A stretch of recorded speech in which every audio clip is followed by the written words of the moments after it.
A heat pump heating system consists of the heat source system, the heat pump itself, and a heat distribution and storage system. Within the closed circuit of the heat pump, the refrigerant is responsible for transferring and transporting the heat.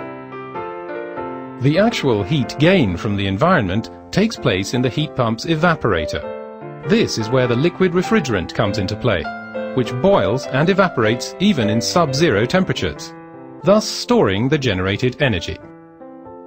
The volume of the refrigerant, now in gaseous form, is then reduced in the secondary compressor. When the refrigerant is compressed, the pressure increases significantly, thus also increasing the temperature of the refrigerant. The heated refrigerant then flows on to the liquefier, a heat exchanger in which the heat extracted from the environment is transferred to the heating system.